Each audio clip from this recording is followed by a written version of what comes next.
আওয়াজ। আল্লাহ রাসূলকে বলা হলো, ইয়া রাসূলুল্লাহ, ইয়া হাবিবাল্লাহ, আপনি একটু ওইদিকে তাকান। আল্লাহ রাসূল যখন সামনে তাকালেন, দেখলেন যে একজন ব্যক্তিকে তার পা গুলো উপরে ঝুলিয়ে দেওয়া হয়েছে, রশি দিয়ে বাঁধানো, আর মাথাটা নিচে দেওয়া হয়েছে, আর যে গালগুলো আছে গালগুলো ফেলে দেওয়া হয়েছে, ঝুড়ে ফেলা হয়েছে। দুই গাল ঝুড়ে ফেলে দিয়েছে, আর দুই গাল বেয়ে বেয়ে রক্তগুলো টক টক করে পড়তেছে, আর নিচে দাউ দাউ করে আগুন জ্বলতেছে, আর হাউ হাউ হাউ হাউ করে লোকটা কাঁদতেছে। কঠিন অবস্থা। আল্লাহ রাসূল বললেন, এরা কারা? কেন এদেরকে শাস্তি দেওয়া হচ্ছে? কি কারণে? তারা তখন বললেন, ইয়া রাসূলুল্লাহ, ইয়া হাবিবাল্লাহ, তারা রোজা রাখছে রমজানে, কিন্তু রোজা দিন শেষ না হতেই তারা রোজাটা ভেঙে ফেলেছে, এই কারণে তাদেরকে এরকম শাস্তি দেওয়া হয়। বলে রেখে এরকম রোজা রাখছে কিন্তু শেষ পর্যন্ত রাখে নাই, এই জন্য এত শাস্তি। যারা রোজা রাখে নাই তাদের জন্য তো এর থেকে আরো বড় শাস্তি প্রস্তুত করে আল্লাহ রাখছে। নাউজুবিল্লাহ। রোজা রাখলে যেমন সব আল্লাহ রাব্বুল আলামিন দিবেন, তেমনি রোজা না রাখলেও এভাবে আল্লাহ রাব্বুল আলামিন এত শাস্তি, এত কঠিন আযাবের মধ্যে গ্রেফতার করবেন।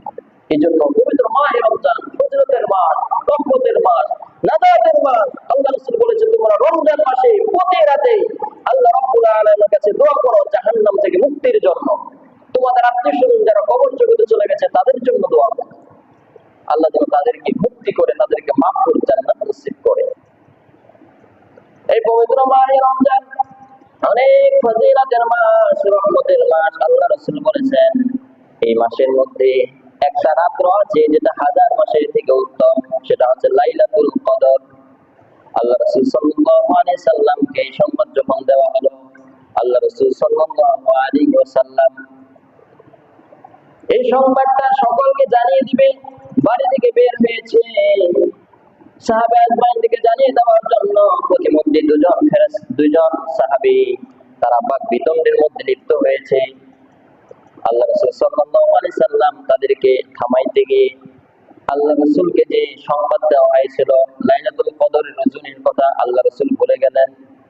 সাহাবে আজমাইনদের কাছে আসলেন, আল্লাহ রাসূল সাল্লাল্লাহু আলাইহি সাল্লাম সাহাবীদেরকে বললেন, ও আমার সাহাবীরা শোনো, আমাকে জিবরাইল আলাইহিস সালাম আজকে এমন একটি সংবাদ দিয়েছিল, লাইলাতুল কদর যে রাতে ইবাদত করলে আল্লাহ রাব্বুল আলামিন হাজার মাসের ইবাদতের সওয়াব লিখে দিত, কিন্তু সেই রজনীর কথা আমি ওই ব্যক্তিকে থামাইতে গিয়ে ভুলে গিয়েছি। আল্লাহ রাসূল আবার বললেন, এটা মনে এই জন্যই ভুলে গিয়েছি, হয়তোবা এর ভিতরে কল্যাণ আছে যে আল্লাহ এই জন্য ভুলে দিয়েছেন। আল্লাহ রাসূল সাল্লাল্লাহু আলাইহি সাল্লাম এবার ওই রমজান মাসে, এরপরে রমজান মাসে প্রথম 10 দিন ইতিকাফে বসলেন ওই রাতটাকে পাওয়ার জন্য। প্রথম থেকে 10 দিন যখন ইতিকাফে বসলেন, জিবরাইল আমিন আসলেন, ইয়া রাসূলুল্লাহ, ইয়া হাবিবাল্লাহ, আপনি ইতিকাফে বসলেন, কি জন্য বসলেন?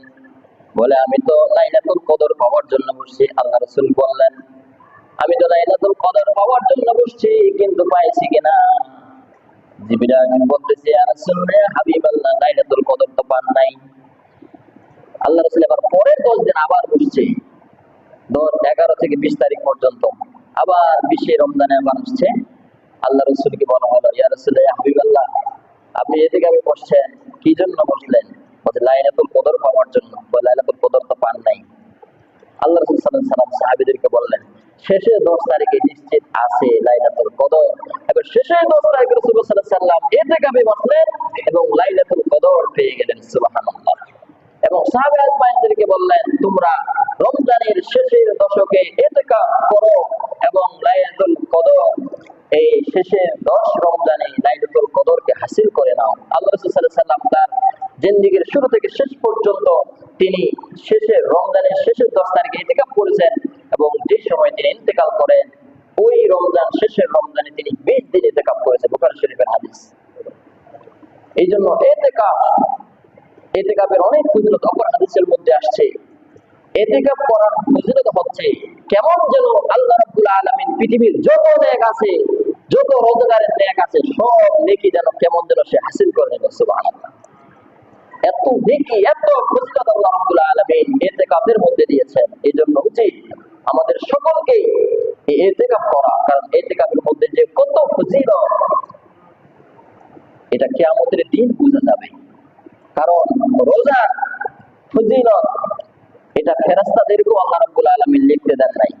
এটা আল্লাহ বলছেন, আস-সাওমু লি ওয়া আনা আজজি বিহি।